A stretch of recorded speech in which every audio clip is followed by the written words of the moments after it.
கரூர் கூட்ட நெரிசல் சம்பவம் குறித்த வாதம் உச்சநீதிமன்றத்தில் நடைபெற்று வருகிறது. இந்த வாதத்தில் கரூர் நெரிசலில் தனது சகோதரியை இழந்தவர் தரப்பும் தமிழ்நாடு அரசு தரப்பும் தனது வாதத்தை முன்வைத்துள்ளனர்.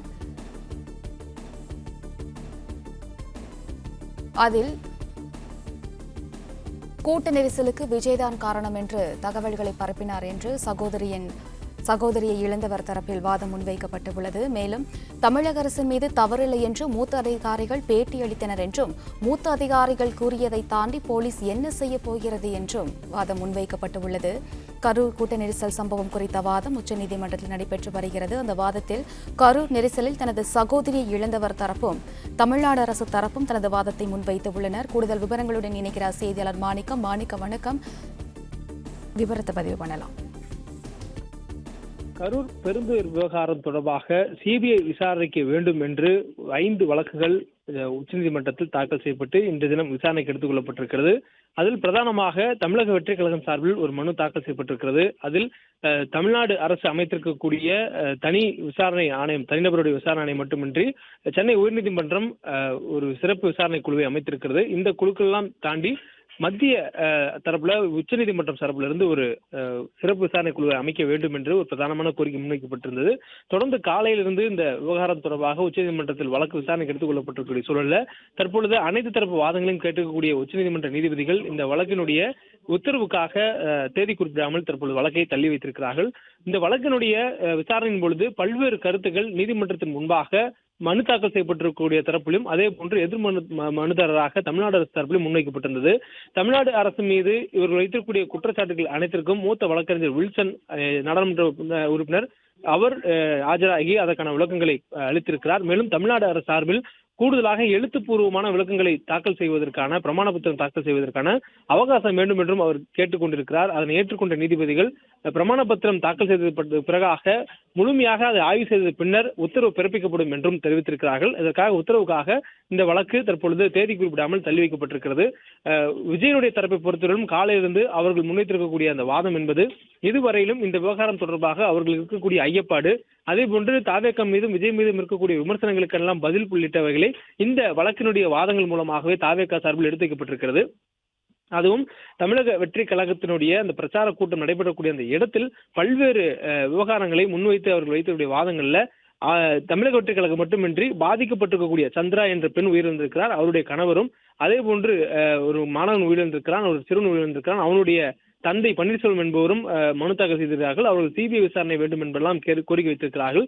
அந்த கோரிக்கைக்கான நியாயமான காரணங்கள் என்ன என்பதை நீதிமன்றம் முன்பாக அவர்கள் எடுத்து வைத்த வாதங்கள் மூலமாக சொல்லப்பட்டிருந்தது. அதில் பல்வேறு கருத்துக்களுக்கு தமிழக அரசு சார்பாக வாதங்கள் முன்வைக்கப்பட்டு அது அந்த அவர்கள் கேட்கக்கூடிய காரணங்கள் நியாயமற்றது என்பதை தமிழ்நாடு அரசு விளக்கி இருக்கிறது.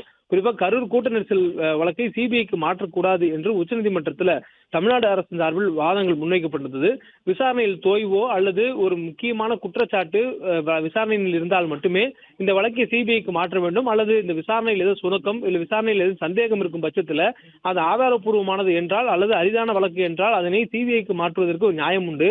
ஆனால் ஒரு மாநில அரசு தனியாக இதற்கென்று ஒரு தனிநபர் ஆணையம் அமைத்திருக்கிறது. உயர்நீதிமன்றம் தலையிட்டு இதற்கு சிறந்த அதிகாரியாக ஐபிஎஸ் அதிகாரி அஷ்ராகர்க் அவர்கள் தலைமையில ஒரு சிறப்பு விசாரணை குழு அமைத்திருக்கிறது. தொடர்ந்து விசாரணை நடத்தி வரக்கூடிய நிலையில உச்சநீதிமன்ற தீர்ப்பினுடைய வழிகாட்டுதலுக்கு எதிராக இந்த வழக்கை சிபிஐக்கு மாற்றக்கூடாது என்று தமிழக அரசு சார்பில் வாதம் பிறப்பிக்கப்பட்டிருந்தது. குறிப்பாக எஸ்ஐடி என சொல்லக்கூடிய சிறப்பு விசாரணை குழு அஷ்ராகர்க் தலைமையில் அமைக்கப்பட்டிருக்கிறது. அஷ்ராகர்னுடைய இதுக்கு முன் காலத்தில் அவர் விசாரித்திருக்கக்கூடிய வழக்கை எல்லாம் மேற்கோள் காட்டி அவர் சிறந்த முறையில் விசாரணை நடத்தக்கூடிய ஒரு சிறந்த ஐபிஎஸ் அதிகாரி என்பதை தமிழ்நாடு அரசு உச்சநீதிமன்றத்தில் தனது வாதமாக எடுத்து வைத்திருந்தது. மேலும் இந்த வழக்கினுடைய விசாரணை என்பது தொடக்க நிலையில் இருக்கும் போதே அதனுடைய விசாரணையில் சுணக்கம், அதன் மீதான குற்றச்சாட்டுகள் என்பதெல்லாம் ஏற்புடையதாக இல்லை என்று தமிழ்நாடு அரசு சார்பில் உச்சநீதிமன்றத்தில் எடுத்துரைக்கப்பட்டிருக்கிறது. மேலும் சில வழக்குகள் என்பது சிபிஐ விசாரிப்பதற்கான தேவை இருக்கும் பட்சத்தில் அதற்கான உத்தரவுகளை பிறப்பிக்கலாம். அதே நேரத்தில் சிபிஐக்கான உத்தரவு பிறப்பித்தாலும் கூட மாநில அரசுக்கு தான் அந்த சிபிஐ மாநிலத்துக்குள்ளாக நுழைந்து விசாரிப்பதற்கான அனுமதி வழங்க வேண்டிய அரசாக இருக்கக்கூடிய நிலையில் தேவையற்ற வழக்குகளை சிபிஐக்கு மாற்றக்கூடாது என்ற உச்சநீதிமன்றத்துடைய வழிகாட்டுதல்கள் இருக்கிறது என்பதையெல்லாம் சுட்டிக்காட்டி இந்த வழக்கு சிபிஐக்கு மாற்றுவதற்கு உகந்த வழக்கு அல்ல என்று தமிழ்நாடு அரசு உச்சநீதிமன்றத்தில் வாதிட்டு இருக்கிறது. மேலும் கரூர் வழக்கை சிபிஐ விசாரிக்க முகாந்திரம் இல்லை எனவும் தமிழக அரசின் சார்பாக ஒரு அழுத்தம் திருத்தமான வாதங்கள் முன்வைக்கப்பட்டிருக்கின்றன. விதிவிலக்கான வழக்கை தான் சிபிஐக்கு விசாரணைக்கு மாற்ற வேண்டும், இது அவ்வாறான ஒரு வழக்கு அல்ல எனவும் தமிழக அரசு சார்பில் தெரிவிக்கப்பட்டிருக்கிறது. இந்த வாதங்களை கேட்டுக்கொண்டிருந்த மற்ற மனுதாரர்கள், குறிப்பாக மகனை இழந்த பன்னீர்செல்வம் என்பவருடைய மனுதாரர் வழக்கறிஞர் தமிழக அரசுக்கு எதிரான தனது வாதத்தை முன்வைக்கும் போது தமிழ்நாடு அரசு நெஞ்சில் ஈரமில்லாமல் வாதிடுவதாக ஒரு கருத்தை பதிவு செய்திருந்தார். குறிப்பாக இந்த வழக்கு விசாரணைக்கு எடுத்துக்கொண்டிருக்கக்கூடிய சூழல்ல இந்த வழக்கு விசாரணையோட தரப்பு நடைபெற்றிருக்கக்கூடிய இந்த நிலையில இந்த வழக்கு தொடுக்கப்பட்டிருப்பதாகவும், இந்த வழக்கு உச்சநீதிமன்றத்துக்கு வந்திருக்கக்கூடிய அந்த உயிரிழந்த சிறுவனுடைய தந்தை உயர்நீதிமன்றத்தில் எந்த ஒரு வழக்கும் தாக்கல் செய்யாமல் நேரடியாக இங்கு வந்திருக்கிறார் என்ற ஒரு கருத்தை உச்சநீதிமன்றத்தில் தமிழக அரசு சார்பில் சொல்லப்பட்டிருந்தது. இந்த கருத்தை கேட்டுக்கொண்டு உயிரிழந்த சிறுவனுடைய தந்தை பன்னீர்செல்வத்தினுடைய வழக்கறிஞர் தமிழக அரசு நெஞ்சில் ஈரம் இல்லாமல் நடந்து கொள்வதாகவும், 29ஆம் தேதி அவருடைய மகன் இறக்கிறார், அதற்கு அடுத்த நாளில் அவருடைய இறுதி சடங்கினை தந்தை செய்கிறார், அந்த சோகத்திலிருந்து மீள்வதற்கு முன்னதாக அவர் வழக்குக்கு செல்ல வேண்டும், அவர் நீதிமன்றத்தை நாட வேண்டும் என்று தமிழ்நாடு அரசு எதிர்பார்ப்பதெல்லாம் நியாயமற்றது என உயிரிழந்த சிறுவனுடைய தந்தை தரப்பிலிருந்து ஒரு விளக்கங்களும் எடுத்து வைக்கப்பட்டிருந்தது. மேலும் இந்த வழக்கு தொடர்பாக பல்வேறு கேள்விகளை உச்சநீதிமன்ற நீதிபதிகளும் முன்வைத்திருந்தார்கள். போலீஸ் விசாரணையில் என்ன தவறு உள்ளது என்பதை தமிழக அரசு கேள்வியாக எழுப்பியிருக்கிறது. ஒரு விசாரணை நடத்தப்படும் பொழுது அதன் மீது ஏதாவது முக்கியமான ஒரு ஆதாரபூர்வமான குற்றச்சாட்டுகள் இருக்கிறது என்றால், அல்லது விசாரணையில் தோய்வு இருக்கிறது, எந்த வகையான முன்னேற்றமும் இல்லை என்றால் சொல்லலாம். இந்த போலீஸ் விசாரணையில் தமிழ்நாடு அரசு விசாரிக்கக்கூடிய, தமிழ்நாடு காவல்துறை விசாரிக்கக்கூடிய இந்த கரூர் விவகாரத்தில் என்ன தவறு உள்ளது என்பதையும் தமிழக அரசு கேள்வி எழுப்பியிருக்கிறது. மேலும் போலீஸ் விசாரணையுடைய தவறை சுட்டிக்காட்ட முடியுமா என்ற கேள்வியும் மனுதாரர்களுக்கு தமிழ்நாடு அரசு சார்பில் நீதிமன்றத்தின் முன்பாக வைக்கப்பட்டிருக்கிறது. தொடர்ச்சியாக தமிழ்நாடு அரசு மீதும் தமிழக அரசு அமைக்கப்பட்டிருக்கக்கூடிய நீதி விசாரணை மீதும் குற்றம் சொல்லக்கூடியவர்கள் என்ன குற்றம் என்பதை ஆதாரபூர்வமாக சொல்ல முடியுமா, சுட்டிக்காட்ட முடியுமா என்பதெல்லாம் தமிழக அரசினுடைய வாதமாக அங்கிருந்திருக்கிறது.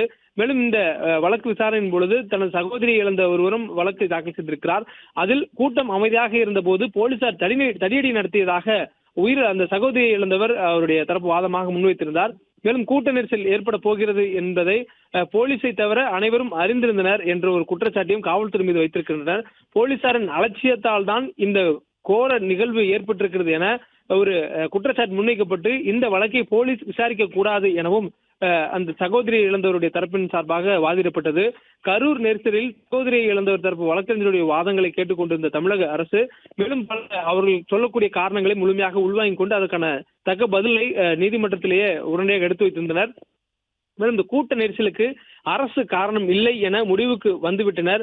கூட்ட நெரிசலுக்கு விஜய்தான் காரணம் என தகவல்கள் பரப்பினர் என்ற குற்றச்சாட்டுகள் எல்லாம் நீதிமன்றத்துடைய வாதங்கள் மீது அவ்வப்போது இடையே அவர்களால் முன்வைக்கப்பட்டிருந்தது.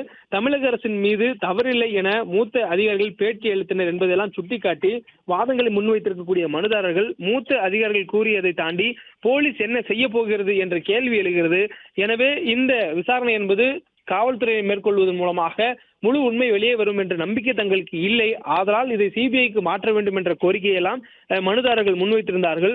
பிளே ஸ்டோர் மற்றும் ஆப் ஸ்டோரில் இருந்து பாலிமர் செயலியை QR கோடு மூலம் பதிவிறக்கம் செய்யுங்கள். செய்திகளை உடனுக்குடன் பெறுங்கள்.